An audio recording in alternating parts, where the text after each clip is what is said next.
Our tale begins in a shadowy, dimly lit cave teeming with the monsters we detest. At present, they are rejoicing over the demise of their leader. The death of the chief brings an opportunity to seize his weapon and other belongings. The large goblin sprawled on the ground must be the chief, and the smaller ones rummaging through his body are the brainless fools. They can't even decide who will claim the wooden club. Two little goblins settled their dispute over who gets to be the next chief in the only way they knew, by fighting it out. Whoever survives is deemed right. If you ever see goblins fighting, it's best to close your eyes because their brutality is unmatched. They scratch, bite, and employ every dirty trick while cursing at each other. Naturally, the rest of the goblin lair gravitates towards the violence, forming a circle and cheering for the combatants to finish each other off. Among the audience, one goblin remembered that the chief had left some untouched prey deeper in the cave. Now that no one technically owns the prey, they can go and claim it for themselves. However, there's a problem with that plan. A fierce guardian is protecting the prey. This guardian, another goblin, is different from the others. As he walks towards the prey, the rest of the lair watches him with disdain and hatred. Known as the guardian of the prey, he is a reviled figure, covering himself like a human. Some goblins think he's keeping the prey for himself, so they plan to follow him until they find the prey. The more cautious goblin, however, prefer to wait a bit longer, knowing some goblins have already gone to search the cave right after the chief's death. These are tough goblins, and once the fighting starts, the smarter and more cautious ones can swoop in. The outcast goblin hears everything they whisper behind his back. Then he hears a woman's desperate screams for help from deep within the cave, prompting him to run as fast as he can. As he reaches the entrance of the chief's room, the pleas grow louder. The outcast rushes into the dark room, finding the prey fighting for her life and dignity as goblins hold her down. She doesn't want to bear goblin children. The goblins and the prey notice the outcast's arrival simultaneously. She cries and begs for help more desperately. The outcast pleads with the goblins to release her, but they ignore him. In the room, skeletal remains of various creatures are scattered everywhere. The largest goblin in the room confronts the outcast, claiming the prey as his own after the chief's death. If the outcast disagrees and tries to take the prey, he could die at the hands of the goon goblins. 3 goblins charge at him from the front. They are clumsy, but they have the advantage of numbers. Dodging is his only option. The outcast can't believe these low-level goblins are giving him such a hard time. They ineptly scratch and bite him, tearing his cloak. But the outcast grits his teeth and focuses. He can't die here. He needs to survive. His desperation leads to goblin blood spilling on the floor. Once he fells the first goblin, the other 2 are gripped with fear. The outcast uses his roughly made dagger to take one down and scare the other.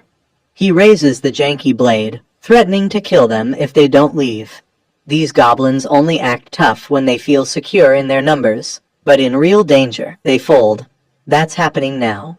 They were cocky claiming the prey, but at the sight of a weapon, they flee. Our boy heaves a sigh of relief, his adrenaline through the roof. The girl thanks him for saving her once again. Unlike the other goblins, our boy never laid a finger on her.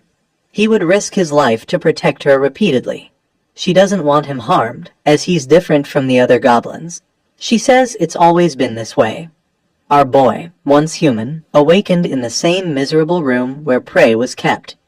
Instead of meeting God after being hit by a dump truck, he was transported to another world with a system. Though he has an op system, it's not fully activated. He can see some of his stats, but it doesn't seem to have other useful functions. However, he hasn't been idle.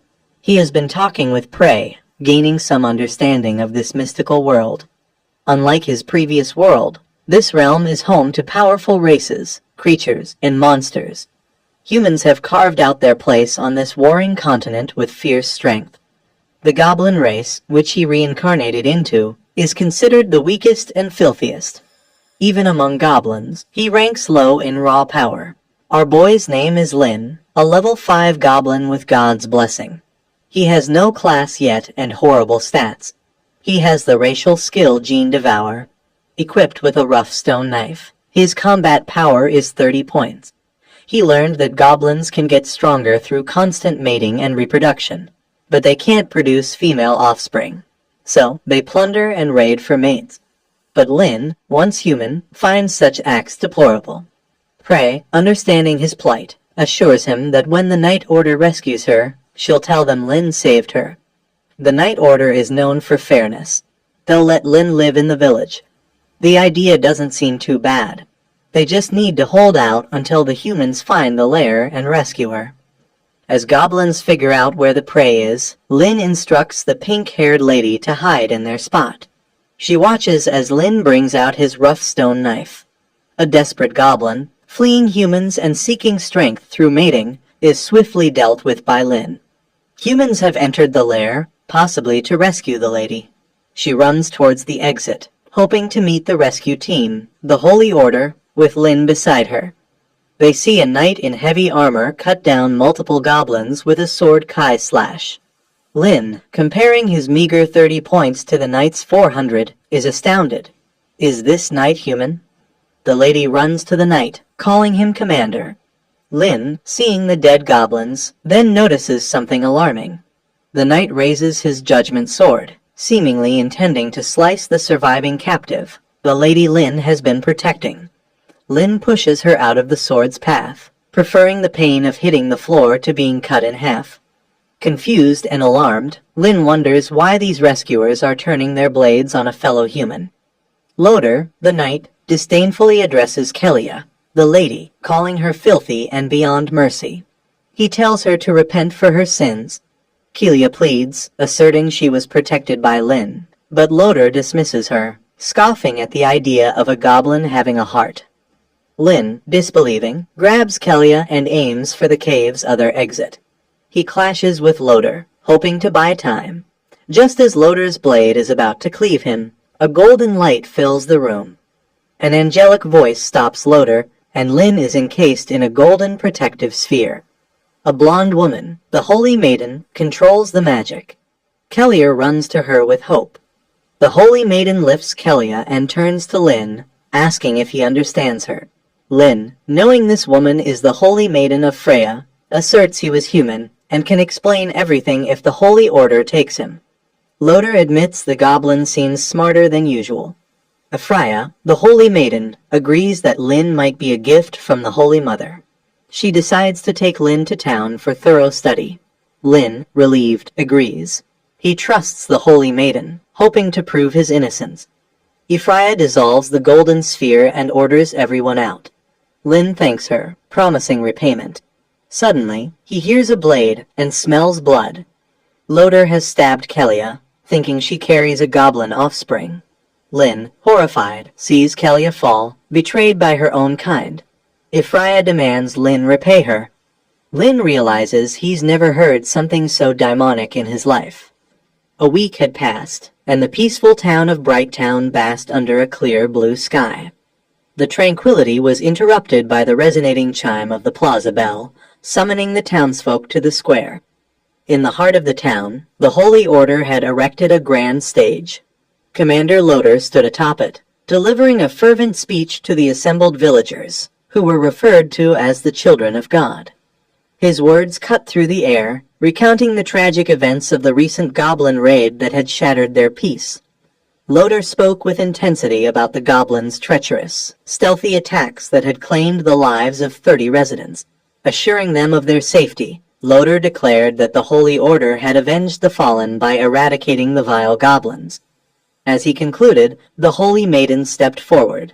Her presence was almost ethereal, embodying hope and purity. She encouraged the people to continue their prayers and unwavering devotion to the temple. Her promise that the temple would forever protect its faithful followers brought a wave of relief and joy over the crowd, who responded with enthusiastic chants in honor of the knights and the temple. But away from the public eye, the scene was vastly different in the Holy Maiden's private quarters. The room was shrouded in darkness, a stark contrast to the bright and hopeful image she projected. Freya, the Holy Maiden, sighed deeply as she gazed upon an esoteric text filled with mysterious diagrams and magical symbols. The day's sermon had been another triumph, reinforcing the townspeople's blind faith. In her casual attire, Ephraia held a red vial of liquid, contemplating the increased tributes and devotion from the people, all of which furthered her own goals. She was not alone in her quarters. Lin, a goblin, had been her captive for a week. He was bound, gagged with a metal mask, and subjected to relentless torture. His left eye had been gouged out, and he had suffered inhuman treatment. Hanging from the wall, Lin's bloodshot eyes glared at Ephraia with unyielding hatred. Despite his torment, his resilience was a testament to the goblin's formidable vitality, a quality that made them difficult to annihilate. Ephraim's cold gaze met Lin's as she considered her next move. Deciding to experiment with poison, she approached him, her angelic voice dripping with malice. Lin's stomach churned as he listened to her. His mind raced with fury and betrayal. He had been deceived by Ephraia, just as the people of Brighttown were deceived. Kilia, an innocent survivor, had been murdered on Ephraim's orders, revealing the true nature of the Holy Order's so-called justice. Lin's defiance was met with further cruelty. Ephraia forced a wooden stick into his mouth, making him vomit blood. She found it absurd that a lowly goblin dared to question her sense of justice. To her, goblins were nothing more than pests. Kilia's defense of a goblin was seen as a betrayal, and her death was deemed an act of ultimate loyalty to humanity. In Ephraim's eyes, Lin should feel honored to serve as a subject for her experiments, rather than harbor hatred. With a golden gleam, Ephraim's hand glowed, and a magical circle formed behind Lin. The ensuing magical fire caused him excruciating pain, burning away his hatred and leaving only hopelessness. As he faced what seemed to be his end, Lin questioned his fate. Was this miserable death his destiny? He regretted his naive belief in human compassion and the righteousness of the Holy Order. His weaknesses had led him to this torture chamber. Just as he resigned to his fate, Lin found himself awakening, alive but confused. A system interface appeared before him, explaining that he had died due to his foolishness. However, the Goblin Life Simulation System had given him a second chance. It allowed him to relive his life, retaining his memories and gaining the ability to foresee future events through simulations. Faced with a choice, Lin opted to go back in time, driven by an insatiable desire for vengeance. Reborn a week before his death, Lin felt slightly stronger. The system warned him that the Holy Order was approaching the Goblin Cave. He couldn't afford to die again, as the system would not revive him a second time.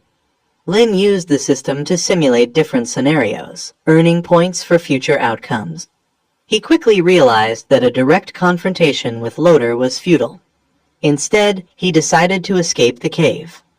Using his points, Lin bought an elven dagger, a lightweight and sharp weapon that significantly boosted his strength and speed.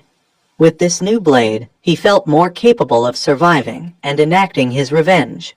The system informed him that Kelia was alive in this timeline, having never been captured. This revelation brought a twisted sense of satisfaction to Lin. He had indirectly fulfilled his promise to protect her. Focused on his escape, Lin overheard guards discussing their orders to kill any escaping goblins and prevent any survivors from reaching the village. This fueled his anger further. He devised a plan, using a high-pitched voice to mimic a girl from Brighttown, pleading for help. The guards, eager for action, approached the cave entrance, only to be ambushed by Lin. His new dagger sliced through them with deadly precision, marking the beginning of his bloody quest for vengeance. With the first kill behind him, Lin's resolve hardened. He would no longer be the naive goblin who trusted humans. His new life would be dedicated to repaying the Holy Order for every ounce of suffering they had inflicted upon him. The second guard stared at his frozen comrade in bewilderment, who was shaking for some reason. With words of confusion as to why he was taking so long to kill some weak goblin, he headed towards him. Due to the effect of surprise, he couldn't react in time and lost his balance. Already in the next moment, his sword reached the enemy and left a large wound on the body of the warrior. The guy could not believe that some goblin could defeat him so easily. However, His thoughts were interrupted by a sharp pain that prevented him from thinking clearly. He couldn't stand on his feet and fell to the ground with a painful cry. Raising his frightened eyes, the guard looked at the goblin he and his friend had wanted to kill a few minutes ago. But now the situation was completely different. He had a feeling that the goblin in front of him was a demon, and he was partially right. Hoping that the goblin would somehow miraculously understand him, the man began to beg him not to kill him. Right now, it was the only thing he could do. He showed Lin Tyne a medallion depicting a woman and a child and said that he had a wife and daughter waiting for his return. It was quite ironic for our hero to watch the man who had not hesitated to try to kill him a few minutes ago, now asking for mercy under such a cover. The knight continued to justify himself, saying that he only did it because he was following the orders of a holy order. He promised that if our hero let him go, he would bring him a bag of gold coins and a human girl. The guard tried his best to convince Lin, not even realizing how much he didn't care about anything he said right now. Seeing our hero as nothing more than a mindless goblin, he pulled out the knife and lunged at him with a snide laugh. The very next instant, blood splashed out. However, it did not belong to Lin. Among the two of them, the only one who was brainless, and now headless as well, was the guard. The broken medallion and the dagger he never had time to use were left lying on the ground. It was finally over. After this fight, Lin was even more convinced that he shouldn't trust anyone, especially humans. Suddenly, some noise and a bright light came from deep within the forest, which could only mean that Saint Maiden and Loder were already close by. Right now, he was far from being in a condition to oppose them. He needed some time to become stronger. After taking a shirt from one of the guards, our hero Lin set off. He promised that he would meet Loder and Ephraia again, and then they would pay for all the pain he had experienced because of them. Ephraia and Loder came to the place where the two dead guards were lying. After seeing that they were dead, Loder wondered what had happened here. Normally 2 guards could easily stop even 24 goblins, but this case was out of line. If there was a creature capable of defeating 2 armed warriors, it was most likely a mutant goblin. They were the ones who most often caused problems for the Holy Order. Letting such a creature escape would mean more trouble in the future. Loder and Ephraia knew this. Loder kicked the corpse of the guard, who in his opinion was just a useless piece of trash, unable to handle even a mutated goblin. Ephraia, on the other hand, was incredibly excited and agitated at the mention of the mutated goblin. Her unhealthy tendencies were making themselves known, and the memories of the days when she had fun with the mutated, intelligent goblin added to her excitement.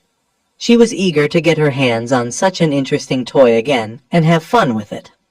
As evening fell, Lin was able to get far enough away to surely be out of Ephraia and Loder's reach.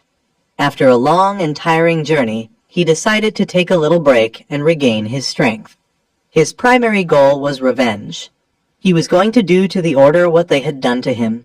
Goblins could improve their characteristics by mating and devouring. By improving their own characteristics and producing offspring, they could raise a stronger next generation and expand their power. By putting this plan into action and becoming stronger, Lin planned to make every human in this world live in fear of death and every woman moan and howl at his feet. Suddenly, his thoughts were interrupted by some rustling that came from the bushes behind him. Lin was immediately alarmed as he didn't rule out the possibility that the Holy Order had continued to search for him. Therefore, as soon as he saw the clothed silhouette, he immediately rushed to attack without a second thought. Attacking the enemy first and taking them by surprise was always a good idea. His tactic worked. The stranger was indeed shocked by his sudden appearance. He was so frightened that he stumbled and began to fall to the ground. However, Lin was still wrong about something. The stranger in front of him was a goblin, and judging from his behavior, he didn't. Our hero was quite surprised by this turn of events, but he immediately put his thoughts in order and became wary. Because of the betrayal he had experienced, he no longer intended to trust anyone so easily. In the next moment, however, the picture he saw before him made all his wariness disappear. replaced by astonishment. In front of him, a beautiful goblin girl was lying on the ground, looking at him with frightened eyes. Lin Ten was surprised, as he had heard that goblins could only be male. But the innocent creature in front of him was clearly a girl. After recovering a bit, the goblin girl began to frightenedly ask Lin not to hurt her, as she had just come here to fetch water. The fact that the goblin girl could speak in full and clear sentences surprised our hero even more. However, when he checked her status window, everything made sense. According to the information provided by the system, the girl was a level 3 goblin. Her profession stated that she was a god messenger, which explained her unusualness. From the skills she had devouring and exuberant growth. But what caught Lin's attention the most was the information that if a male goblin teamed up with a female goblin, then the male goblin would become a legendary goblin god. This information made our hero think becoming a goblin god meant becoming very strong, and this was just what was needed. He didn't want to miss such a good chance. Seeing Lin's gaze, the frightened goblin girl saw it as a danger, and started begging him again to let her go. She told him that if she didn't bring water to the village, the tribe leader would beat her to death. Realizing his mistake, Lin apologized and tried to calm the girl down. He gently stroked her shoulder and said that he wouldn't hurt her. He couldn't let her cry as it might attract unnecessary attention. The best solution was to settle the misunderstanding that had arisen. Fortunately, the girl had indeed calmed down and no longer looked so frightened. Crawling over to Lin, she excitedly asked if he could talk too, to which he nodded affirmatively. By nature, goblins couldn't talk properly, so it was very difficult for the girl to communicate with her tribesmen. The girl was very surprised by Lin's kindness and care, as in the tribe. The other goblins only beat and scolded her. She liked being around him so much that she offered him to return with her to the tribe. After hearing about the tribe, Lin started asking her about it. Since he still wasn't sure if he could escape the chase from the Holy Order, the best solution was to lay low and wait in some goblin village where he would be like the others. Such a sudden change in our hero's demeanor confused the girl a bit. But after looking at Lin with her charming eyes, she still agreed to take him to the village. A sly smile appeared on our hero's face. He had long thought about where he could find his subordinates. Fortunately, the opportunity presented itself. As soon as they arrived in the village, armed goblins came out of the tents. They immediately surrounded the uninvited guest. Like all goblins, they were surprised that Lin was wearing clothes just like humans. To them, something like this was new to them, and they had never seen such a strange goblin before. At the same time, our hero was assessing their numbers, and was pleased that he had come across such a large village. Now he could begin to gain their trust, and he began by asking permission to join their village and meet the boss. The goblins did not like such requests at all. Some strange guy coming to their house and demanding something more. Instead, they were going to catch this insolent guy, beat him up, and then bring him to the boss. Suddenly, they were interrupted by a goblin girl who asked them to wait and not to attack the important guest until he meets the boss. This move should have delayed the fight for a while, but all plans were spoiled by the boss himself, who heard the noise and came out to see what was going on. All the other goblins immediately quieted down at the approach of the boss, and our hero tensed up. The boss was clearly not in the mood to be woken up. Lin was tense for a reason. The boss had reached level 25 and was equipped with some pretty good weapons combined with an impressive set of skills. The goblin leader appeared and slowly walked towards Lin. He looked at the female goblin, asking if she had brought the stranger to the camp. The worried girl confirmed that she had brought Lin, explaining he had nowhere else to go. With his terrifying red eyes, the leader praised her for doing a good job, but then shocked her by ordering the other goblins to seize Lin with the intent to kill and eat him. The goblins, thrilled at the prospect of a meal, jumped up in excitement, pushed the girl aside, and pointed their weapons at Lin. Lin quickly drew his weapon, commanding them to stop. He claimed he could create weapons and that joining their tribe would make them stronger. The iron knife in his hand caught the leader's attention. who then ordered the others to stop and rush towards Lin, saying he smelled deception but wanted to know what kind of weapons Lin could make. Using his knowledge of modern technology, Lin explained he could forge weapons from iron if they could find iron ore. He promised to create weapons more powerful than the knife. He noted to himself that the goblin shaman spoke very clearly, indicating that higher-level goblins were more intelligent. Sensing the leader's hesitation, Lin emphasized that iron weapons would give the tribe a chance to defeat humans or other monsters. The goblins began discussing, realizing the immense benefit of having iron weapons. They acknowledged that, compared to humans, goblins were weaker, but with iron weapons, they could move north and capture girls for mating. Faced with the immense benefits, the leader agreed to give Lin a chance. He demanded that Lin find iron ore and create weapons within 3 days, or he and the female goblin would be eaten. The girl, hearing this, became extremely worried. After giving his demands, the leader and the goblins left. Lin comforted the girl and looked at the leader with a hint of anger. He silently judged the leader as a cruel person, willing to kill even his own tribe members when enraged. Lin suppressed his anger, knowing he couldn't defeat the leader with his current strength. He needed to use this time to create weapons and become stronger. The next day, at dawn, Lin led the goblins to search for iron ore. By nightfall, the moonlight made the forest seem frightening. The female goblin, Gabu, was with them, exhausted and unable to walk anymore after a day of walking. Instead of helping her, the other goblins beat her, calling her ugly and threatening to kill her if she didn't find iron ore. Unable to bear the sight, Lin picked up a rock and threw it at one of the goblins' heads. The goblins looked at him angrily, but Lin explained he wanted them to help find iron ore, not fight. He described what iron ore looked like and told them to go to the valley ahead and bring back iron ore if they wanted to live and return. If they didn't listen, he would kill them right there. Lin took out his knife and glared at the goblins with a terrifying expression. This threat scared them, and they rushed off to find iron ore, not forgetting to threaten Lin with death if he failed to create weapons. Lin thought to himself that they would kill him after obtaining iron tools, so his task was to become stronger. Looking at Gabu's information, the notification about mating with her to become a goblin god caught his eye. Lin decided it was time to do adult things. Seeing Gabu crying, Lin told her to stop. He sat down beside her and asked if she wanted to follow him. He promised to protect her, feed her, give her a warm home, and ensure no one would bully her. The girl was confused by his words, asking if he was telling the truth. Looking at her sincerely, Lin affirmed everything he said was true, but he was currently too weak. To prevent further bullying, he needed to become stronger, and Gabu was the only one who could help him. The girl, confused, asked how she could help him become stronger. Lin felt embarrassed, but said that if they mated, he would become stronger. This made the girl's face turn red.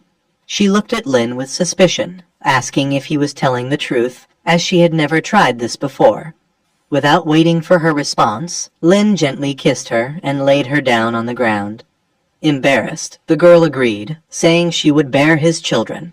Shy sounds echoed through the air as notifications appeared, informing Lin that his level had risen to 7, increasing his attributes. After a while, Lin's body began to change, his muscles becoming more defined. Now at level 7 with 40 GP, 10 strength, 6 defense, and a total strength of 65, Lin was surprised at the change in his body. He thought that if he continued like this, he could defeat the goblin leader. Lin warmly stroked Gabu's head, telling her she was now his wife and he would protect her forever. The girl blushed and thanked Lin, calling him a good person. At that moment, a cry for help caught their attention. They saw a goblin running towards them in fear, followed by a large wolf. What caught Lin's attention was the iron ore in the goblin's hand.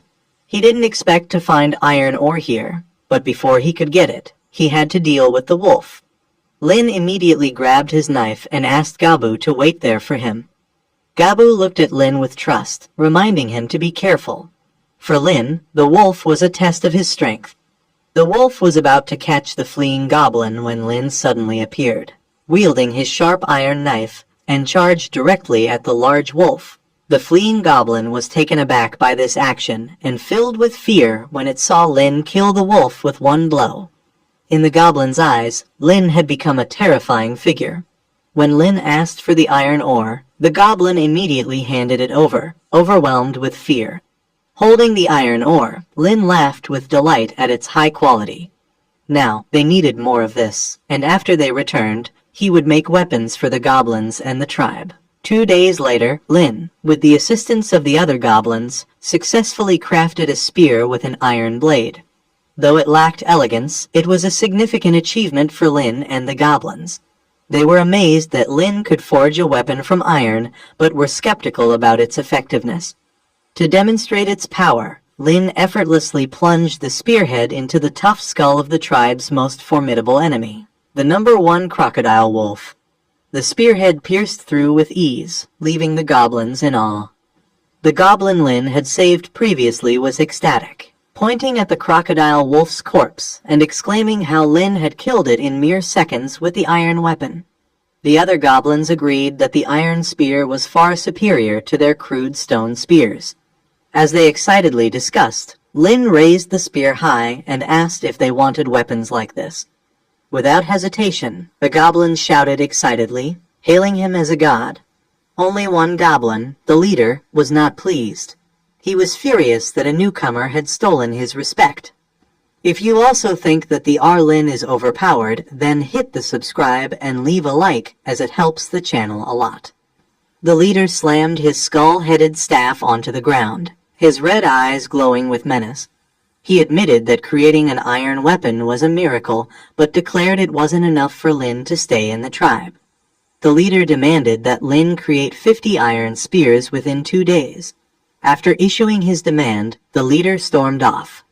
Though the other goblins disagreed with this harsh condition, they didn't dare object. They felt the leader was too cruel and decided to help Lin complete the task. Lin wasn't surprised by the condition.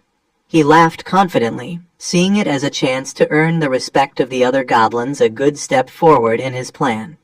Over the next 2 days, Lin and the goblins worked tirelessly. They gathered iron ore, smelted it in makeshift furnaces, and hammered out spearheads. The goblins, though initially unskilled, learned quickly under Lin's guidance. They worked in shifts, day and night, driven by a mix of fear and admiration for Lin. On the day of delivery, Lin had completed the 50 iron spears. The tribe's goblins were overjoyed that Lin could stay. The leader, with a cunning smile, admitted he was satisfied with Lin's work and allowed him to stay.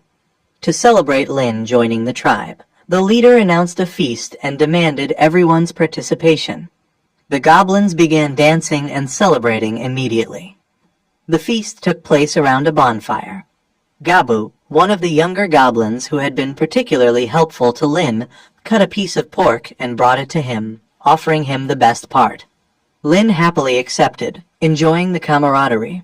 But soon after eating, a sharp pain struck him. Lin fell to the ground in agony, and Gabu was terrified. It was clear that Lin had been poisoned. The poisoner was none other than the leader, who approached Lin with an evil smile. He taunted Lin, calling him foolish. The leader revealed that he knew Lin's true intentions and said those who challenged his authority would only find themselves in hell. Before Lin could respond, the leader grabbed Gabu's hair, pulling her close. He said he knew Lin cared about her and wanted to make him suffer by killing her in front of him. A red line of blood appeared on Gabu's neck as the leader's claws pierced her skin. But then, a red stream of blood spurted out not from Gabu, but from the leader as his arm was cut off. Lin had done it. The leader, now fearful, asked how Lin could move after being poisoned. Lin smiled, explaining that he was always vigilant against villains and had only pretended to be affected by the poison. The system had warned him about the poisoning. Enraged, the leader had no choice but to fight. With one arm lost, his fighting power decreased. He attacked Lin with a bone chain, but Lin, with his speed, easily dodged and counterattacked. Lin's iron knife struck the leader's head, killing him.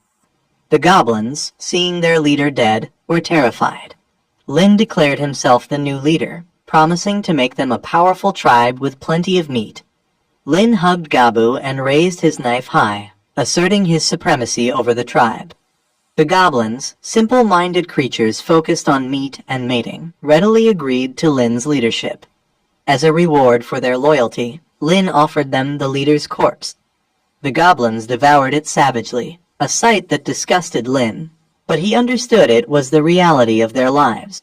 His priority now was building the tribe and nurturing the next generation to make them stronger. This was just the first step in his revenge.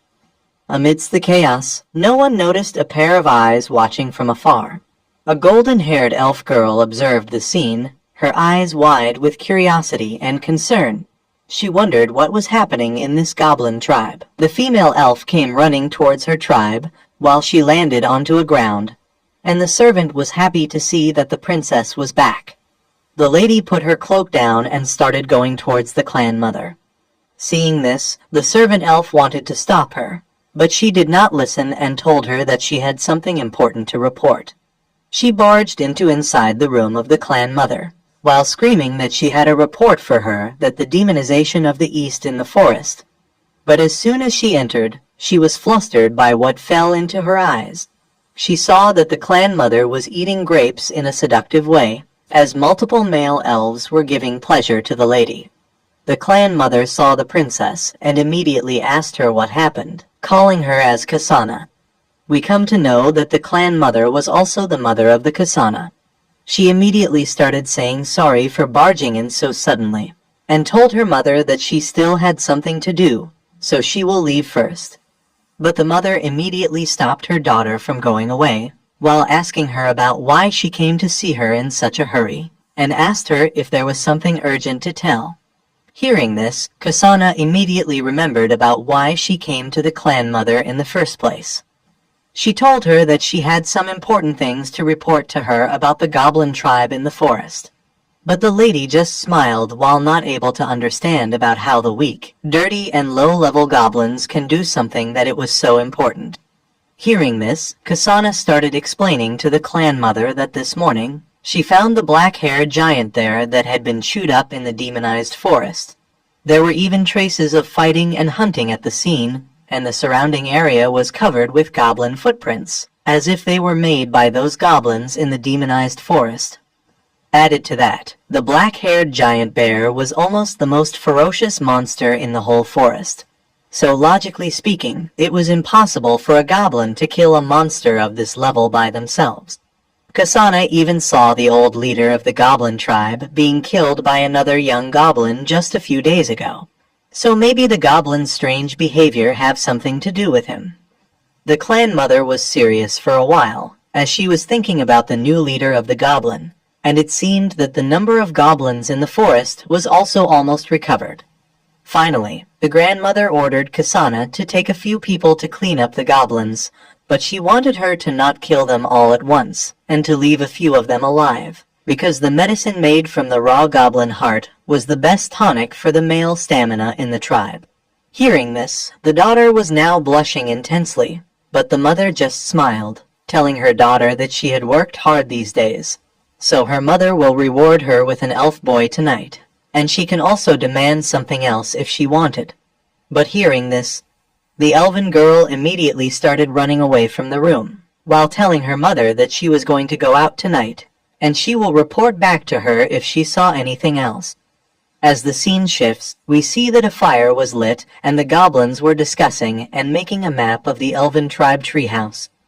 One goblin informed Lin that there were about 30 elf tree houses in the whole forest, and they were all very tall. Hearing this, Lin complimented them, telling them that they did well and that he will reward them with 2 elves when they defeat the elves tribe. Lin wanted everyone to sharpen the iron tools again and get ready. Hearing that they will get 2 elves, the goblins immediately started praising Lin, telling him to live long. One of the goblins immediately told their boss Lin that he will go and ask the brothers to prepare their weapons and get ready to fight, while Lin was looking at the fire and the branch map that the goblins made. He started thinking that if the elves had 30 wooden houses, Then, based on an average of 2 elves in each wooden house, there were 60 elves. If he included the dozen or so that occupy the mine site, then there were at least more than 70 elves for them to deal with. Since the death of the old goblin priest, Lin had led the goblin to the mine for weapons and to hunt monsters to increase their level. He remembered the day of the rebellion when he told all the goblins that they will go to the demonized forests to kill monsters and level up. Lin was the one who killed the black-haired monster who was lying into the forest, while he acquired the skill of giant tusk attack. The goblins were also mining and fighting with the monsters and acquired the skill of stone-like skin, which increased their defense by 15. Lin and Gabu also acquired the silent step skill, which made them more agile as they defeated all the monsters. The goblins also hunted multiple serpents and anacondas, acquiring the skills to secrete venom in the process. Through the goblins' swallowing skills, the entire tribe has gained many skills, and the overall level has also improved drastically.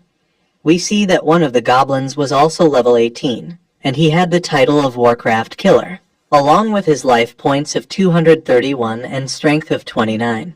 He had the defense of 40, along with skills, which included gene devouring, iron-blooded wolf nature, giant fangs, venom secretion, and many more. It also had the equipment including a simple iron sphere and simple plate armor. The whole goblin tribe has now had the combined combat power of 250 each, but Lin knew that the combined combat power of each elf was around 200. Realizing this, Lin gave a cute smile, while thinking that his tribe's overall strength has surpassed that of the elves. Suddenly, Lin got a notification that the simulator cooldown time was now finished, while Lin thought that after all, the sneak attack that they were planning on the elves' territory was dangerous, so it was better to be cautious. He immediately started the system to run a simulation. Finally, the Goblin simulator has started, and the plot was set to the night before the raid. The simulation started telling Lin that he led the greatly increased Goblin army to the elf tribe for a sneak attack, and he was fully confident that the attack will be successful. But unexpectedly, they were ambushed by the elves in advance, leading the Goblin army into a trap, and then they shot the goblins dead. And after they were caught by the elf clan mother, they were hanged in the forest to show off to all the goblins. The overall summary of the simulation was that Lin thought that it was a perfect plan, but it was actually within the control of the elves. So Lin got 0 points for this plan, and the rewards were also none. Lin was shocked to know that this was the ending they were going to get, but he knew that there was only one possibility for this outcome to arrive so surely. He immediately realized that the tribe was already being monitored by the elves, so he decided to use the well-developed senses of hearing and smell and started scanning the area, because he knew that as long as he concentrated, he should be able to find some clues. But suddenly, Lin heard something and looked towards the forest. He saw a crimson-red light coming from it. Finally, he found the real problem and was happy that he did so. As the scene shifts and the night falls deeper, we see that the elves were running towards their tribe in the hope of reporting the clan mother that the goblins actually want to attack the tribe. Even they did not expect that the goblin tribe has already undergone such a big change in just a few days. But suddenly, as the Kasana was jumping through the trees, she was grabbed by a goblin as she started screaming in pure horror and disgust. As the scene shifts, we see that the whole group of elves was now ambushed by the goblins, while the princess was not even able to sit back and support her body. Meanwhile, the goblins were drooling over their mouths as they saw that there was a female elf in the whole group, who looked so tasty. Kasana wanted to stand up once again, but it was as if her body was not moving. She wondered if Goblin used some kind of poison in their arrows, but it was too late, because Lin was already there. As he started mocking Kasana, telling her that he did not expect himself to catch the elven lady so easily, Lin made a serious and terrifying face, while he told the lady that she arrived at the right time. It was the next day, and the goblins threw a full bucket of water to wake the elven lady Kasana up, because Lin was going to come there soon. As soon as the lady woke up and gained some consciousness, Lin came from behind and grabbed the elf lady by her mouth.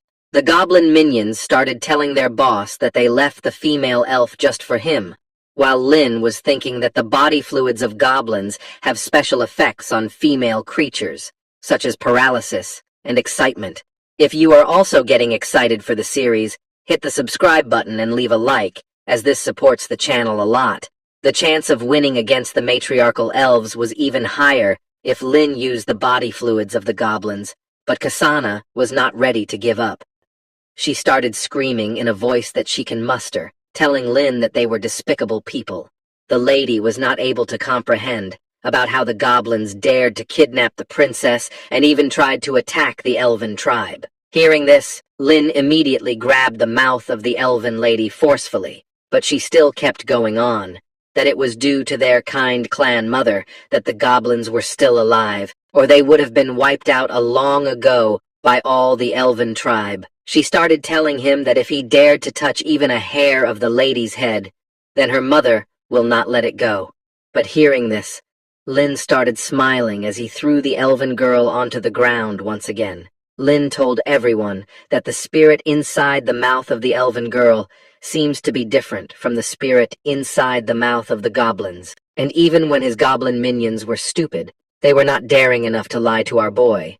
But the princess was doing so. Lin started telling the princess that the elves can obviously eradicate all the goblins in the forest, but there are so many goblins living in the jungle, and it was not merely because of kindness from the elven clan mother. Lin decided to say no more about why this situation happened, but he decided that he will take the goblin tribe to find out on the same night. Lin told the other two minions that they should go and eat the other two elves separately and devour their skills while they can. Hearing this shocked the elven princess, but she can't do anything. Lin immediately turned towards the girl, thinking about what he should do with the brat. Lin started coming towards the helpless girl as she started screaming that whatever Lin planned, he will not be spared. But all we can hear are the screams of the desperate girl who cannot do anything. The notification popped up, congratulating Lin on getting the level cap of 30, and since the qualification has reached the highest level, the experience was converted into health value of 50, along with strength and defense of 10. Lin has also acquired the elf skill stealth, along with the elf skill of night vision. As the scene shifts, it was the night, and we come to the elven tribe treehouse, where some male elves were moaning while telling the clan mother that they cannot do it anymore. Hearing that, the elven mother smiled, telling them that it was enough, and they were already out of potions, so they can't hold it any longer. We see that the clan mother was a little disappointed, telling the male elf that it was really heartbreaking, because if she knew that this would happen, then she would have caught more goblins last time. After all the deeds were done, and multiple elven males were left stranded onto the bed, the clan mother turned towards his guard, asking about why Kasana was not back yet. The guard immediately told the clan mother that the princess has been gone for some time, and she was not back when she should be back long ago. The guard asked the clan mother if she wanted to send some people to see if they can kill more goblins and raise the level of the warriors in the tribe. Hearing this, the clan mother tapped her head while ordering the guard that it was up to him to take some warriors to the goblin tribe and support the elven princess in whatever way they can. But suddenly, they heard someone telling them in an evil voice that their elven princess will not come back home today. The guard was immediately ready with his sword almost unsheathed, as he asked about who dared to come in the clan mother's room without permission. But before he can even see, the guard was immediately shot by multiple arrows of the goblins, and was immediately dropped onto the ground.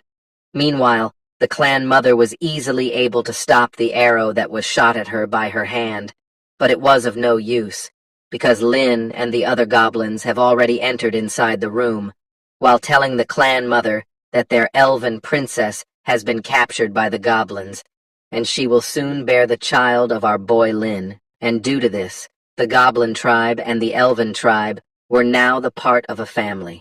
The clan mother was snapped into anger as she heard this, while she immediately took out the sword behind the hilt and asked our boy Lin about what he did to the elven princess. But Lin was still smiling, pretending to not hear the question of the clan mother. Seeing this angered the elven clan mother even more, while she screamed that she is going to kill our boy Lin and immediately jumped towards him with insane speeds. But what Lin said in the next line shocked the lady to the core. Lin informed her that her whole tribe was now getting murdered and tortured, so the clan mother should surrender obediently, and then Lin would consider treating her pretty well. But suddenly, as the clan mother attacked our boy, she stopped moving and cannot comprehend about what happened to her body. She was laying down onto the ground with her back on the top, as Lin informed her with a devilish smile that the arrow she caught just now had Goblin's body fluids inside of it, and once it comes in contact, the body will be paralyzed quickly. So now, Lin wanted the clan mother to be a little more honest and cooperate. Even when the elven clan mother did not want to do it, she had to do it because of her condition. Lin immediately grabbed the lady, showing interest in her talking about upgrading tools and making stimulating drugs. Lin had already realized that the elves have always used the goblins in this way. But he started mocking the lady, telling her that even she could not expect that one day the goblins will come to the elves to settle the accounts. Lin immediately put out his sword onto the neck of the elven lady to threaten her, while she was thinking that this goblin must be the new leader of the tribe that Kasana was talking about. But suddenly, the elven mother can hear multiple cries of pain and agony, along with the cries for help, as she asked Lin about what was happening. But he just smiled, telling the lady that the elven tribe was getting treated in the same way as the goblin tribe. Finally, Lin grabbed the lady and got him near the window, telling her that they should talk about cooperation when they had the time. The clan mother was now shocked to the core as she saw the massacre that the goblins were doing with the innocent elven tribe members, while they were screaming in pain and agony for the clan mother to save them, because they did not want to be taken away or being killed by the goblins. The elven mother was really angry, as she asked our boy Lin about what he had done to the elven tribe. But our boy just became Thanos and told the lady that he was maintaining the balance, like everything should be in the world, and now the strength of the goblins was no weaker than that of the elves, and the elven clan mother will have no ability to resist. Lin started explaining with a serious face that when the elven tribe was strong, they slaughtered the goblins mercilessly.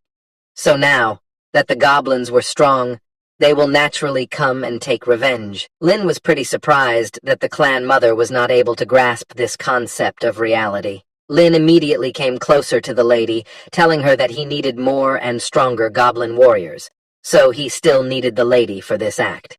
He immediately took out a knife and put it on her neck, telling the clan mother that what happened to the elven tribe depended on the attitude of their clan mother. It was as if seeing all the pain and agony, along with the cries for help, broke the elven mother from inside, as she was down there, sitting on the ground like a shocked statue. She knew that she can do nothing but just beg to our boy Lin, because as long as he did not kill the children of the tribe, it was all good. And the clan mother was ready to do everything that she can. But finally, she said it, that she was willing to take the seed of our boy and to give birth to his children. Near the goblin settlement camp, we see that multiple tents were prepared, and Kasana was hugging her mother while crying, telling her that if even the clan mother was captured by goblins, then what can they do in the future? But the mother said sorry to her daughter, because it was her fault that she underestimated the goblins and did not expect them to have the strength which far exceeded that of the elves. And due to this, now the elf tribe was only left with defenseless women and children, and in order to preserve the blood of the elves, they had to have the intercourse with the goblins, even when they are merciless and rough on them. From now on, they can only be in the goblin tribe. Hearing that, Kasana started crying more, but Lin was looking at everything from outside the jail, while telling the mother-daughter duo to just stay inside and wait for the birth to happen. Lin told them that he will arrange 3 meals in a day for them, and if the elves messed up their mind, then it was not Lin's fault for killing them mercilessly. The clan mother was hearing everything and agreed without any condition, but she had a request. Lin decided to listen to the request, and the clan mother told him that even when they were not pure elves, The children they were giving birth to were still elves, so the clan mother wanted to take care of them herself. All three of them looked at Gabu, who was happily playing with the kids who were elven. Lin guessed that the clan mother was doing this due to her attribute of endless love. Lin turns towards Gabu, telling her to give the elven kids to the clan mother to take care of them. He started thinking that when the elven kids grow up, they also bring power to the tribe that cannot be underestimated. He decided to take a look at his stats after intercourse with the clan mother. The system congratulated Lin for getting an upgrade, and his health got increased by 200, strength by 30, and defense also by 30. Lin wondered if his upgrade has been unlocked to the highest level, and realized that the recently obtained values were directly converted into attributes and not experience. Lin started smiling as he realized that in the future, they only needed to have intercourse with strong women to have children and directly enhance their strength. The current strength was already enough to crush Captain Loader, so Lin decided that after the elves gave birth to their children, he will find the opportunity to meet the brat. As the scene shifts to half a month later, we see that the elves were still locked up, while the goblins were guarding all of them. One of the elves gave birth to her child, but as soon as she saw him, she found it really disgusting. She immediately told everyone that she did not want this kind of child, because it was completely terrible. Lin was looking at everything along with Gabu, while he asked his wife about the number of newborns in the tribe. The lady replied that there should be 30 or 40 of them now. But suddenly, everyone heard that Kasana was screaming loudly in pain and agony. Lin immediately turned around and saw that the clan mother was helping her give birth to the child. And even when she wanted to give up, the mother encouraged her. She immediately turned towards Lin, telling him that this was Kasana's first time giving birth, so she seems to be not able to handle this pain. And as he came closer and knelt down, Gabu grabbed her legs. Seeing this, Kasana did not want Lin to come closer, but Lin immediately scolded her, telling her that they were his children too. And with the help of all three of them, Kasana was able to give birth to her child. After saving both the mother and the child, Gabu was impressed by Lin, telling him that he was really powerful. Both Kasana and the clan mother were relieved after giving birth. But suddenly, they heard an elf crying for help, and as Lin turned around, he saw that two goblins were going to have intercourse with an elf once again, because according to them, she was ready to be used again. But suddenly, one of them was stabbed straight up in his stomach by none other than our boy, while he told the other one that if they broke the rule about the mother being able to rest and fully recover before breeding, then they are straight up disobeying Lin, and they were going to die due to it.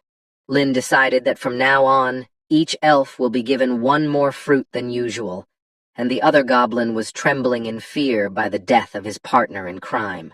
The clan mother noticed something and told Lin that he seemed to be really different from the ordinary goblins, but Lin ignored everything, telling the clan mother that as long as the elf was more honest, they will be treated better.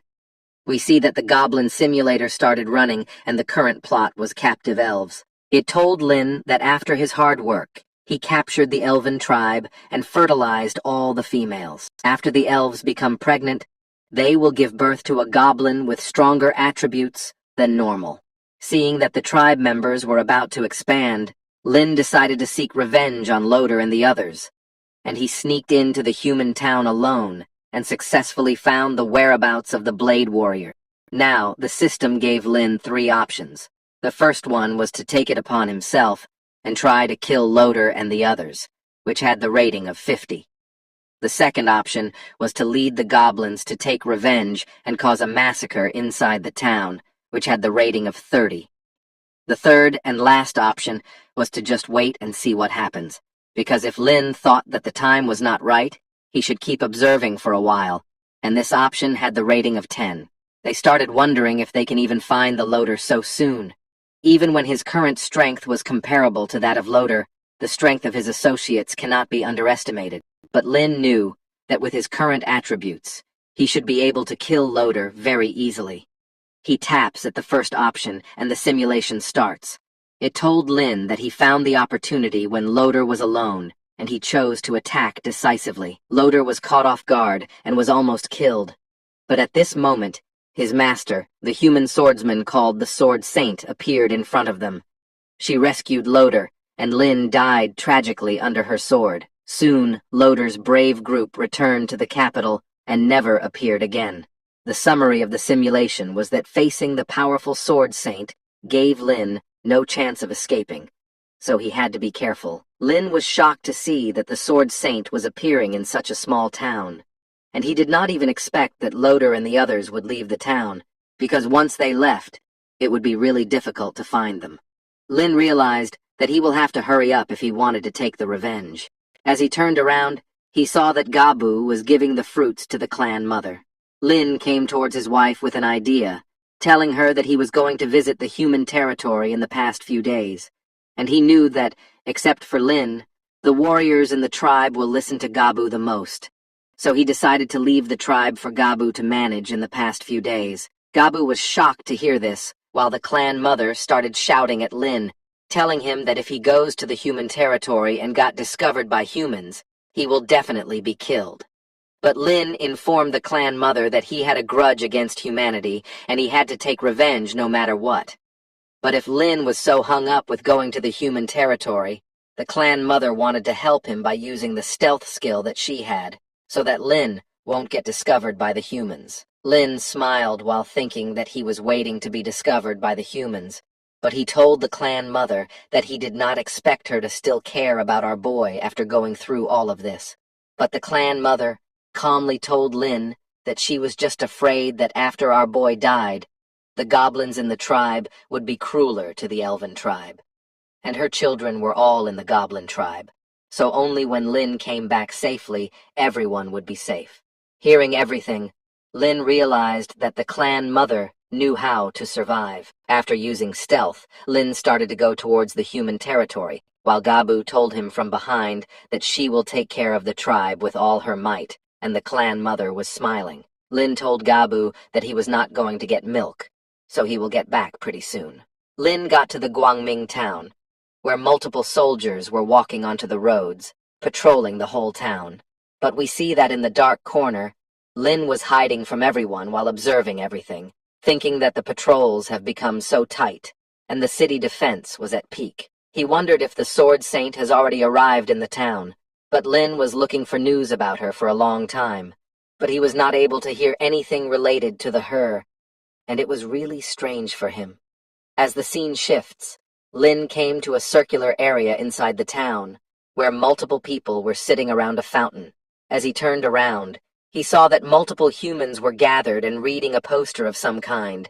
It was the Humans Adventure Team ranking, which stated that the Blade Warriors were at the Platinum level.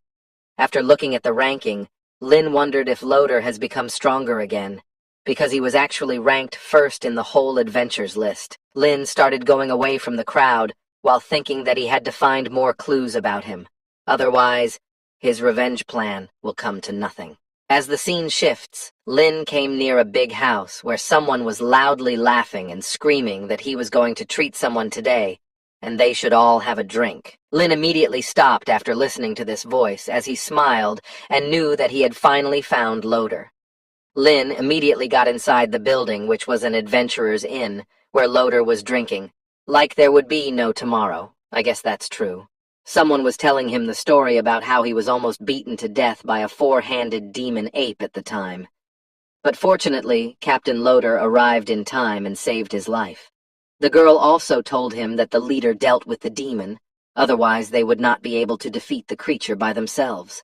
But suddenly, a member from another group came and started making fun of the Blade Warriors. This angered the drunk man who wanted the outsider to go and get out of the place. But both of them were drunk, and they decided to fight among themselves instead, taunting one another into fighting like a man. Everyone was looking at the commotion while the bartender told both of them that recently, an evil dragon on Long Island has reached its breeding season and kidnapped multiple livestock and ate all the humans that it found. The bartender wanted both of them to just go and kill the dragon, if they were feeling this enthusiastic about their achievements. Lin was shocked by the mention of a dragon, and the bartender told everyone that if the evil dragon comes to the town and attacks people, the royal capital would not be able to provide support on the right time. The bartender knew that even if all the adventurers in the town fight with the group of dragon, they cannot withstand their might, and darkness would definitely come to their town. But Captain Loader was as arrogant as ever, while he told everyone that they were just a few dragons, and it should not be something which should be feared. Loader told everyone that he did not have to hide it anymore, so he was telling everyone that the Sword Saint was already on her way towards the town. The Sword Saint was Loader's master, and once she comes and joins them in slaying the dragon, there would be no need for the king to send troops. When the matter would be resolved, then the whole group will return to the capital along with the saint. The whole place was shocked by hearing that Captain Loader has even invited the Sword Saint. Multiple people thought that he was just bragging, but some of them thought that with a saint being in charge, they do not have to be afraid of confronting the evil dragon and its group. And if this succeeds this time, then Loader will be the great hero in the whole town. Loader informed everyone that today he invited all the warriors to drink as a way for celebrating the arrival of the Sword Saint and the success of slaying the dragon in advance. Lin stood up and gave a coin to the bartender, while thinking that the evil dragon was going to attack the town and he had to seize this opportunity without fail. But seeing that Lin was going out, the unknowing captain asked him to stay and enjoy a few drinks with him. But hearing this, our boy smiled, while declining this offer, telling Loader that there would be multiple times for drinking. The captain was pretty annoyed by this behavior of our boy. As the scene shifts, we see that the whole town prepared for welcoming the Sword Saint, while Loader got inside a castle and saw a lady with pretty long hair, addressing her as master and telling her that these days, an evil dragon has been wandering around and getting closer to the people in town. No one even dares to get out of their houses, and the troops cannot wait for the dragon to attack the town. The lady immediately turned around, and the captain got onto his knees. We see a lady with beautiful hair and a heavy armor which covered her slender body, while she asked Loader about if he did whatever the lady asked him to do. Loader informed the lady that 10 dragon-hunting crossbows have been made according to the drawings given by the lady, and they were being deployed at various high points in the town. The saint told the captain to arrange the crossbows well, otherwise none of them would be able to make any difference, and it would be the lady's shame to bear. As the lady came near the window, the people were still cheering for her, not able to believe at the beauty of the lady. But the lady immediately told Loader to evacuate everyone present there, because it was dangerous. After some time, the town fell into chaos as everyone saw a crimson-red dragon descending upon the humans and catching its prey with his long legs. The saint was ready along with Loader to finally have a face-to-face with the crimson dragon. She ordered Loader to take his companions and go up the city wall.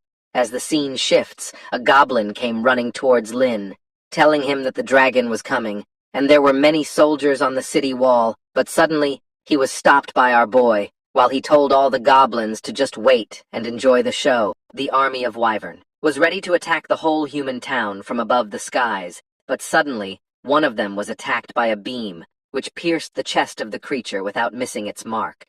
Both Freya and Loader were shocked to see this marksmanship. As they turned around, they saw that it was Loader's master, the Sword Saintess, who was trying to explain to a soldier about how the dragon-hunting crossbow worked. After giving the practical to the soldier, the lady immediately told them to go to their dragon-hunting crossbow and get ready to defend the town. Finally, they ran towards their weapon and started filling it up, and after a few seconds, all the weapons in the whole town were done preparing. It was as if a massacre was happening, and multiple dragons were shot down by the dragon-hunting crossbow as they started falling onto the ground. One of these soldiers was happy that they got the dragon-hunting crossbow because it was so powerful, but another one was really worried, as he saw that another army of dragons, which was far larger than the first one. They started appearing from the thunder clouds, which engulfed the whole town. The thunder strikes were in the air, but the one who was in shock was the soldiers, as they looked at the sheer number of dragons coming to evade their town. Freya and Loader were together, as they were not able to comprehend about what they got themselves into. Finally, they realized that the whole army was led by a thunder dragon mother, who was much larger and dangerous than the whole army. Even the soldiers were now ready to evacuate, as they were quickly getting ready to to run. Jokes aside, guys, this was the literal translation. I don't know what is happening to the original authors nowadays. Anyways, the whole town knew that the dragon-hunting crossbows were not meant to hurt this thunder dragon. It was as if fear stuck their minds as they realized that their dragon-hunting weapon was not meant to be hunting dragons. Suddenly, the dragon saw the whole soldier group, and it started attacking the borders of the town by a large beam of fire. All the soldiers started evacuating the area of effect, knowing for sure that the city is about to fall by the hands of the dragons. But suddenly, the soldiers heard the Sword Saint as she told everyone to not panic at all, because she was going to deal with the Thunder Dragon Mother. But she still wanted all the soldiers to defend the city. She opened a type of portal from the ground and materialized a legendary sword from inside. The dragons started attacking the city by fireballs, but then they realized that the whole city was protected by a blue barrier kind of thing. We see that Lin was observing everything from a distance, and he was surprised that the barrier withstood the attack done by the Thunder Dragon Mother, because that being was a level 79 ancient dragon who had the title of Queen of Dragon Island. The Thunder Dragon had the health of 4100, along with strength of 510 and defense of 580. She got the skills of the Dragon Flame along with demi-humanization, Dragon Roar, and Ancient Call. Even Lin realized that this dragon was an absolute monster in every way. But as Lin started appraising the Sword Saint, he came to know that she was a level 80 Swordmaster, who is the strongest swordsman and dragon-slaying hero, with a health of 1700, along with strength of 690 and defense of 700. She had got Sword Chi, fusion of man and sword, Iron Gale, Splitting Stars and Moon, Swords Reincarnation, and Ancient Sword Intent. All in all, the Sword Saintess was more powerful than the Dragon Mother. She started jumping towards the leader with the intention of killing her. Looking at both the status windows, Lin was thankful that he did not have to do intercourse with them, because then it would be a big trouble for him. The Saintess landed onto the wings of the Thunder Dragon, as she used her sword to immediately pierce through one of her wings. Observing this, Lin realized that even when the Dragon Mother was a little weaker than the lady, she was still holding up because of her high health points. He knew that this fight was going to go on for a while. Suddenly, as Lin looked up, he saw that the Thunder Dragon Mother took the Sword Saint with her to another place for fighting, and he realized that this was an excellent time for him, because the opportunity to take revenge on humanity has come. He decided to go to the city, and as planned, they will split into groups, and one group of people will cause a commotion with the humans, while the other group of goblins can ambush Loader and take revenge. Hearing the plan, the whole goblin army agreed, and they started going towards the entrance of the city. As the scene shifts, we see that the smaller dragons were still wreaking havoc everywhere, and the soldiers were trying to protect the people. We see that Loader was fighting with one dragon at a time, thinking that these flying dragons were too difficult to deal with.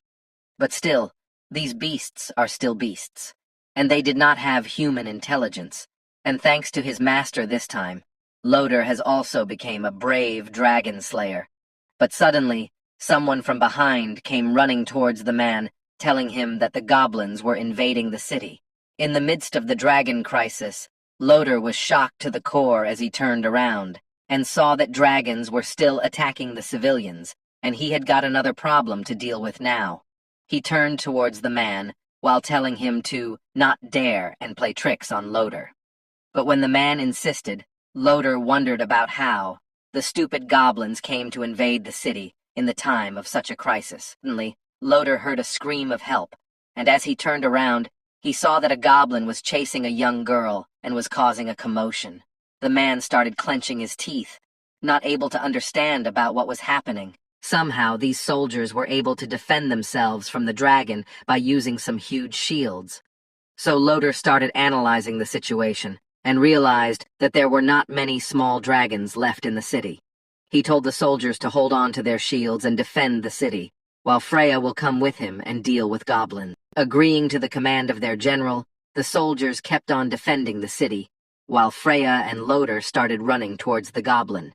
But this time, these creatures were not stupid as they were waiting for Freya and Loder to come to a spot. Freya was a little smart and understood that Loder should not run, as it may be an ambush. But we see that inside the manhole, there was a goblin who was hiding from everyone to pull a surprise attack onto the general. Finally, Lynn commanded the goblins to take action, and then Loder realized that he was running to hell. All the goblins captured Freya, while the goblin from the manhole attacked Loder with all his might and damaged his leg. The man was now not able to walk, and the goblins surrounded him. He was not able to comprehend about how both him and the lady can get caught by goblins, and the sheer number of these many goblins was really surprising to him. The soldier saw that Loder was now in the grasps of the goblin army, but suddenly even they were surrounded by the goblins, and the soldiers were going to get a not-so-pleasant surprise. We see that a pair of crimson eyes were coming closer to the soldiers, and Loder screamed at his soldiers to watch their backs. But before they can process anything, Lynn cut their brains into half by just a clean shot. Both Freya and Loder were shocked to see the mercilessness of our boy Lynn as he came closer to them, while he was laughing, telling Loder that he did not expect even in his dream that he will get to catch both Loder and Freya in just one go. The arrogant Loder still thought that everything was under his control, while he started abusing the goblin leader, threatening to kill her. But it was getting annoying for our boy to still look at the face of the arrogant Loder. He immediately kicked the man straight up onto his face, while telling him to first observe the situation before daring to speak. Lynn came closer to Loder as the goblin started tying Freya by a strong rope. Our boy ordered his army to take the two people out of the city with the help of the sewers, while he wanted others to follow him to the city wall and kill all the soldiers who were handling the dragon slaying crossbow. The whole goblin army agreed to what Lynn was saying and started transporting the arrogant couple. As the same shifts, we see that the Sword Saint heard whatever was going inside the city, but she was a bit busy with the matter in her hand. She immediately realized that it was the goblins who dared to plan a sneak attack at the time of the crisis. But noticing this, the Thunder Dragon Mother told the lady that they were running out of time to take care of themselves. As we get a closer look, we see that the Thunder Dragon Mother transformed into a really curvy human as she was fighting with the Sword Saint with all her might. The Dragon Mommy launched herself into the air, her body crackling with an aura of immense power. Her eyes burned with a fierce determination as she prepared to deliver a devastating blow to the Sword Saint, who stood calmly before her. If you also like the Dragon Mommy, then hit the subscribe button and leave a like as it supports the channel a lot. The Sword Saint, a figure of legendary prowess, met her gaze with an unyielding stare, a slight smirk playing on her lips. "Worried, are you?" she taunted, her voice dripping with cold confidence. "Let's see just how much dragon blood you really have." As the Dragon Mommy surged forward, the Sword Saint's hand moved with blinding speed. Her sword, an extension of her very being, was unsheathed in a single fluid motion. Without hesitation, she unleashed her ultimate technique, Eel Gale Cuts. The air around her hummed with lethal energy as she executed a series of precise, rapid slashes, each one carrying the weight of her formidable skill. The Dragon Mommy, sensing the deadly threat, instinctively raised her arms to protect herself. Her teeth clenched tightly as she braced for impact, the force of the attack slamming into her with the power of a tempest. The ground beneath her cracked and splintered under the pressure, but she held firm, managing to block the onslaught just in time. Her breath came in ragged gasps, but she stood defiant, her eyes locked on the Sword Saint. The Sword Saint, seeing her opponent's resolve, remained unfazed. Her gaze was calm, almost serene, as she assessed the situation. In her mind, the battle was nearly won. She had to deal with the Dragon Mommy, but her thoughts drifted momentarily to Loder, and whether he had already taken care of the dragons and goblins. Her moment of reflection was abruptly shattered by a thunderous explosion that rocked the city behind her, sending several knights hurtling through the air like rag dolls. Startled, The Sword Saint turned her head to see smoke and flames billowing from the heart of the city. Confusion flickered across her face as she realized that the situation was far from over. The riot she thought was contained was escalating rapidly. Meanwhile, the Dragon Mommy, sensing the shift in momentum, began to rise, her expression twisting into a grin as she saw the goblins arriving at the perfect moment. With the Sword Saint momentarily distracted, the Dragon Mommy seized the opportunity. Her form began to glow as she transformed into pure energy, using the last of her strength to escape. "Goodbye," she taunted, her voice echoing as she soared into the sky, fleeing from the battlefield. The Sword Saint, now fully surrounded by her own powerful aura, turned back just in time to see her adversary escaping into the night sky. Realization dawned on her that this was not just a minor setback. It was a significant failure. Frustration and anger surged within her as she wiped a trickle of blood from her mouth, her eyes narrowing into a glare. "Just you wait," she muttered under her breath, her voice laced with a promise of vengeance. "I'll follow you to Dragon Island, and I'll wipe out every last one of your kind." As the hours passed, the city sank into darkness. The Sword Saint, her resolve as strong as steel, returned to the streets where the remnants of the battle still lingered. The air was thick with the scent of blood and smoke as she cut down the remaining goblins that dared to cross her path. Her sword gleamed in the dim light, dripping with the blood of her enemies. Holding her weapon in one hand, she extended the other, her posture commanding respect as she approached the surviving knights. "Where is Loder?" she asked, her voice cold and steady. The knights, battered and bruised, looked up at her with a mixture of fear and admiration. They had failed in their duties, and they knew it. One knight, gravely wounded and slumped against a wall, lifted his head with difficulty. Beside him, a woman with torn clothes trembled in fear, clutching at her tattered garments. The knight, his voice hoarse with pain, revealed the grim truth. Loder and Ephraia had been captured by the goblins. The Sword Saint's eyes flashed with fury, her teeth grinding together in anger. She couldn't comprehend how this had happened. The city was strewn with the bodies of fallen knights, a testament to the ferocity of the goblin attack. "These goblins," the knight continued, "they're unlike anything we've ever faced. Their strength, it's like they're a whole different species. Not even Loder could defeat them." The Sword Saint fell silent, her gaze dropping to the blood-stained ground. The weight of the situation pressed heavily on her shoulders. She turned away from the knight, her fists clenched so tightly that her knuckles turned white. With a determined glint in her eye, she made her decision. She would march into the haunted forests and annihilate every last goblin tribe. No one would be spared. But just as she prepared to leave, the woman beside the wounded knight grabbed her arm, her eyes wide with desperation. "Please," the woman pleaded, her voice breaking with fear. "Don't go. If you leave, who will protect us? The goblins. They might come back." The Sword Saint paused, her resolve wavering. The townspeople began to gather around her, their faces pale with fear and exhaustion. One by one, they knelt before her, their eyes filled with hope and despair. "We're from the town, from the Empire," they explained, their voices trembling. "Please, stay with us. Protect us." The Sword Saint stared at the ground, lost in thought. These people were right.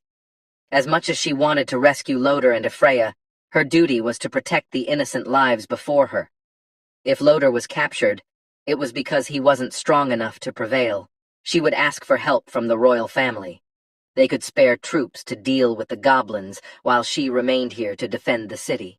Meanwhile, in the distant goblin tribe, life continued as usual. The goblins and elves carried out their daily tasks, oblivious to the turmoil in the city. Suddenly, the quiet was broken by the excited cries of little goblins, who ran through the village, announcing the return of their leader. Lin and his group had returned, bringing with them 2 human captives, Ephraia and Loder. The captives were bound by their hands, their expressions grim as they were led into the heart of the tribe. The goblins and elves gathered around, curious about the new prisoners. Ifreya was unceremoniously thrown to the ground, landing hard on her side before being dragged to sit beside a large rock where Loder was already seated. The goblin leader, wearing a crest that signified his rank, turned his back on them, issuing orders to his followers to behave themselves. Loder, his hands still tied, glared daggers at the goblin leader, his eyes burning with fury. He watched as the leader approached an elf, scolding her harshly. "These goblins," Loder muttered to Ifreya, his voice low and filled with disdain. "They even keep elves as captives. They're more organized than we thought." Ifreya, her breath coming in labored pants, blushed slightly as she listened to him. Despite the dire situation, she managed a weak smile.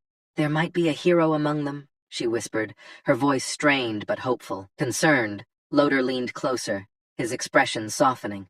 "Are you feeling any better?" he asked, his voice filled with genuine worry. In response, Ifreya clasped her hands together, closing her eyes as she concentrated. Slowly, a golden energy began to shimmer around her body, a sign of her innate power at work. "The poison," she murmured. "It's strong, but my body, it just needs a little more time." At that moment, Lin appeared, his hands casually tucked into his trouser pockets. A smug smile spread across his face as he observed Ifreya's recovery. "Impressive," he said, his tone laced with sarcasm. "To think the poison would lose its effect so quickly. Your resilience is truly something to admire, Ifreya." She opened her eyes, and fear gripped her, making her tremble uncontrollably. Loder's eyes were filled with hatred as he glared at Lin. But before anything could happen, a goblin appeared, seizing Loder by the arm and placing its other hand on his head. Meanwhile, Lin grabbed Ifreya by the leg, causing her to panic. She tried to pull away, demanding to know how he knew her name and what he intended to do. Lin's smile only grew wider as he taunted her, asking if she truly wanted to know his plans. With a malicious grin, he dug his sharp nails into her leg, making her scream in agony. Lin relished in her pain, savoring the moment. Loder, helpless nearby, tried to intervene, but the goblin held him back. Loder's anger boiled over as he shouted at Lin to stop, but the goblin struck him hard across the face, ordering him to be silent in front of their boss. The force of the blow knocked Loder to the ground. As he struggled to get up, Lin finally withdrew his nails from Ifreya's leg. Glaring at Lin with contempt, Loder realized he was dealing with a highly intelligent goblin. He warned Lin of the consequences of capturing them, reminding him of the Sword Saint's power, which could wipe out the entire goblin tribe in one strike. But Lin only smiled calmly, revealing that the Sword Saint was also on his list of prey, though the time for that had not yet come. He had already taken measures to cover their tracks, ensuring that no one, not even the Sword Saint, could find them. Standing up, Lin wiped his hand with a handkerchief and instructed the goblin to send the younger goblins to hunt more monsters in the forest. While Ifreya writhed in pain on the ground, the goblin bowed before Lin, acknowledging his command. The situation had escalated to the point where the humans could not ignore it, and Lin knew he had to complete his evolution before they could retaliate. Lin then placed his foot on Loder's chest, warning him that he was about to ask some questions and that Loder had better answer them, or else he might lose a part of his body. Loder gritted his teeth, realizing the danger he was in. As Lin leaned down, his body radiating a menacing aura, he unsheathed a dagger and demanded to know if humans enjoyed secretly imprisoning and torturing goblins. Panicked, Loder stammered in denial, insisting that Lin was talking nonsense. But Lin, unimpressed with his slow response, swiftly sliced off Loder's ear. Loder clutched at his bleeding ear, writhing in pain, while Ifreya, trembling with fear, looked on helplessly. Lin, his expression cold, asked Loder if they truly believed their actions were for the sake of humanity, or if they were simply trying to elevate their status as heroes. He accused Loder and Ifreya of slaughtering an entire goblin village, actions that had earned them praise among humans. Lin scoffed at the idea of saving humans, suggesting that it was easier for them to kill both humans and monsters alike to maintain their hero status. As Loder and Ifreya panicked, unsure of how a goblin could know so much about their deeds, Lin calmly placed a hand on his face and told them that the conversation was over. He revealed that, unlike them, he didn't need to pretend to be righteous because he was inherently evil. He promised to teach them a lesson they wouldn't forget. Lin then turned his attention back to Ephraia, who blushed and called out to Loder for help. But Lin's intentions were clear, and he began to torment her further, causing tears to well up in her eyes. Loder, desperate and enraged, ordered Lin to stop, but two goblins restrained him, tying his arms. Lin cruelly reminded Ephraia of the words she had once spoken to him, telling her that this was just the beginning and that she should brace herself. He placed a hand on her shoulder, grabbed her by the neck, and with a sinister grin, informed Loder that he was about to witness a show. As the goblins approached Ephraia, Lin stood back, his evil smile growing as he watched what was about to unfold. Loder was overcome with fear, knowing exactly what was going to happen next. As Ephraia lay helpless on the ground, the goblins began to tear off her clothes, and with that, this chapter comes to an end. Hit the like button and complete today's aim of 500 likes. Also, subscribe and join the channel to support me financially and get shout out in the next video. Thanks for watching.